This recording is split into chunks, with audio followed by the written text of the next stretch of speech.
everyone, welcome back to another Hyperight Data Talks. Today I have the privilege to speak with Ingo Paas, who is CIO and CDO at Green Cargo. Welcome, Ingo. It's my pleasure to speak with you today.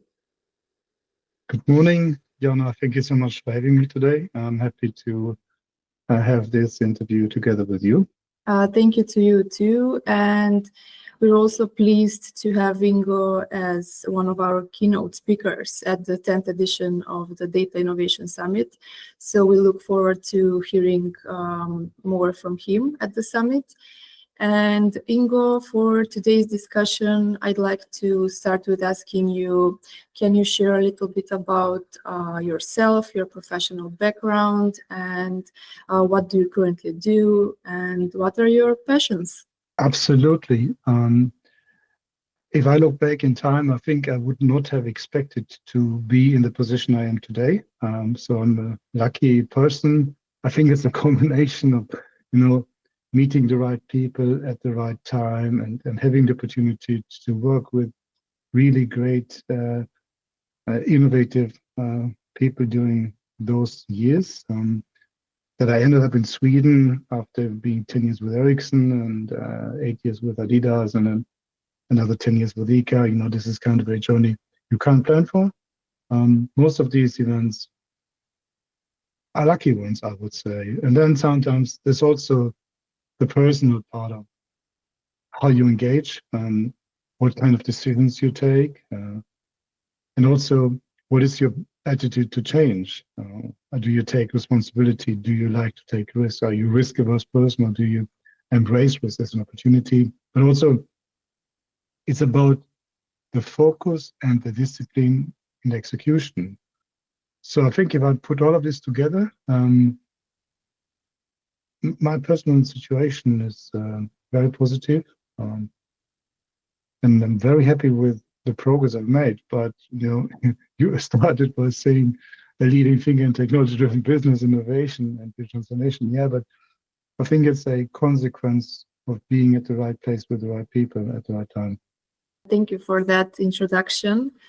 I would like to touch upon your keynote presentation at the summit. Can you share what can the delegates expect from your presentation?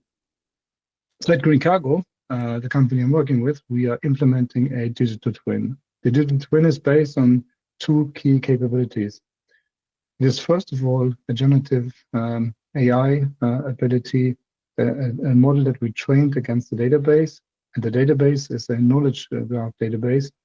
It's called Neo4j, a capability that we've implemented to collect all of the data that you can possibly think of in our business and to build a digital copy of our core business model.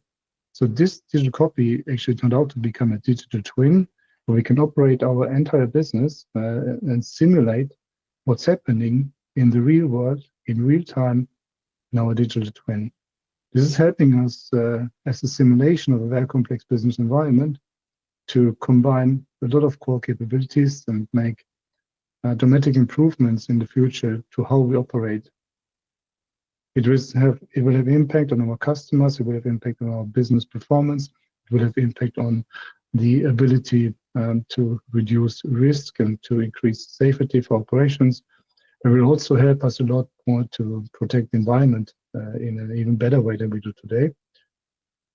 But it will help us to solve problems at scale in a way that we do not have to program these problems, we don't have to build applications. We actually allow the AI and our Neo4j graph knowledge database to help us solving those problems in a quite spectacular way. So this is quite amazing. And I think we are going to see that this autonomous capability is a huge innovative step to integrate AI from the core of the business. Thank you for that answer, Ingo. You touched upon some improvements that this digital twin can achieve. I'm curious to hear also some of the challenges that from your experience would be what would be your main challenges when it comes to scaling generative AI in a business? Yeah, absolutely.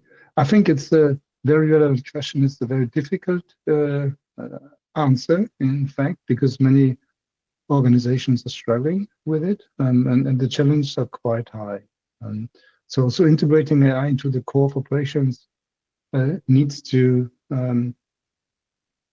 shift the focus from having a problem that you want to solve with some kind of cool technologies towards a more platform thinking approach. So you really have to make sure you build an infrastructure.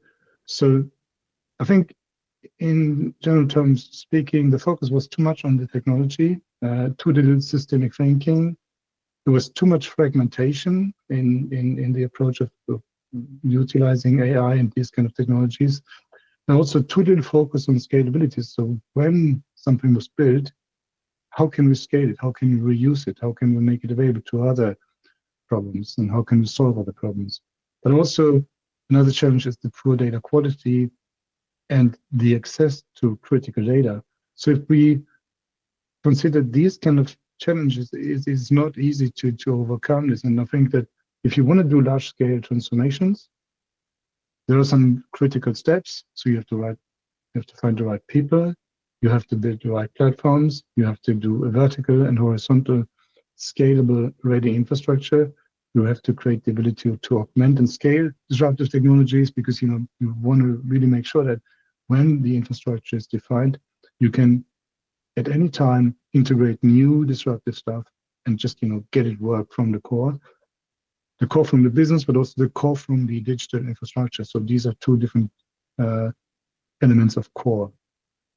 But you also have to make sure that when you drive innovation, you do this from the core of your business, and you make sure that when you come to investments, you apply the power of scalable investment strategies, meaning that whenever you invest into a platform you already have implemented, or you invest into building a new platform that you can scale in the future. So scalability is the core capability that you need to consider, that you need to build for, and all of the decisions have to be aligned with.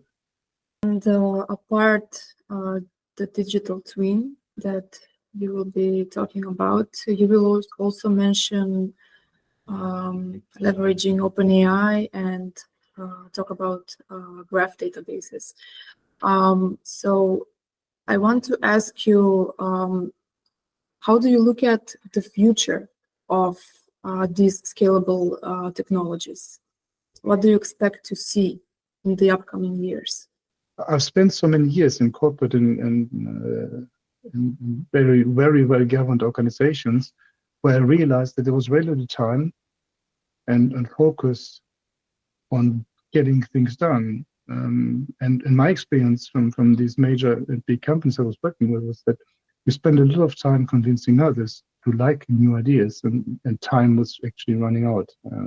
So it's very difficult to move things forward when you are in a very traditional environment. And even everyone wants to do innovation, you will always find the ones that will stop you from innovating things, because there are always good reasons why you should not do things or why you should do it different. And then at the end, the innovation will not happen.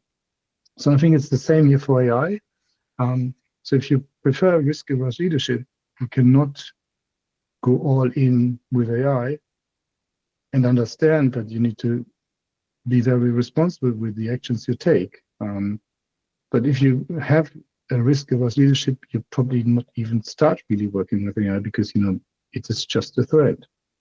But this balance is not really given to most of my colleagues, and I think that in the world of CIOs and CDOs, we are supposed to do innovation, and we have to look into AI, and we have to build generative stuff, but it's very difficult because the organizations are actually not ready to take the challenge and have difficulties to adapt. And I think then back to your question, so when looking ahead, I think that generative AI will do big things.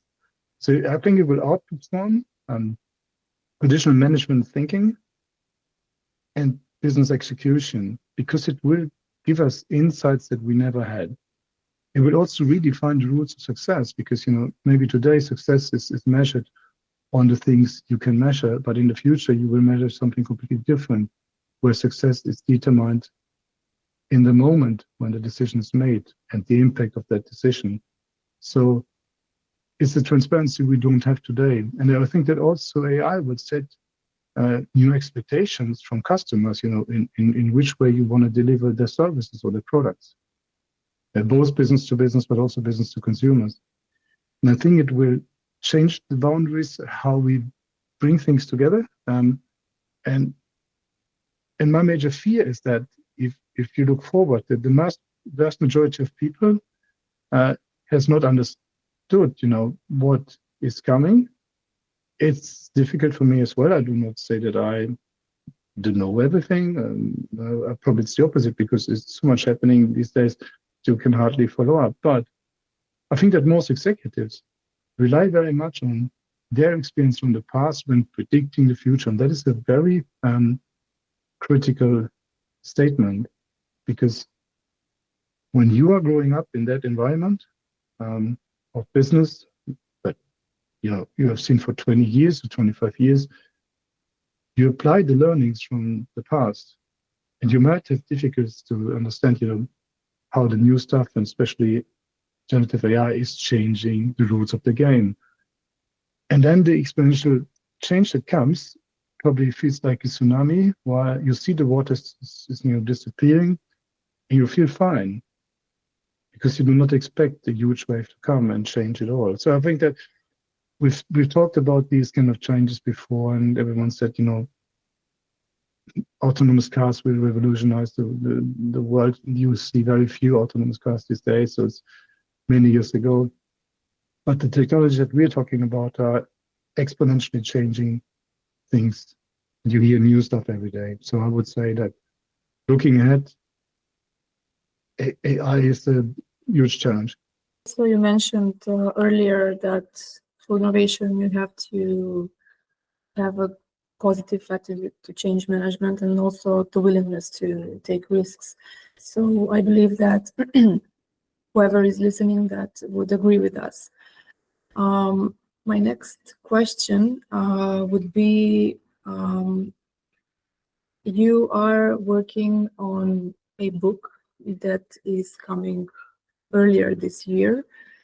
Can you maybe give us a sneak peek of what you're working on, and what can maybe the readers expect from it? Yeah, thank you. I love to answer on that question. I can start with a personal note. I'm a proud father of two sons, twins, born 22 years ago, while one of the two is born with a very complex disability, making it impossible for him to do anything on his own. So his cognitive, physical, and social abilities are nearly zero. That means that he is depending on support 24/7. This is a situation that we are working and fighting with for 22 years now.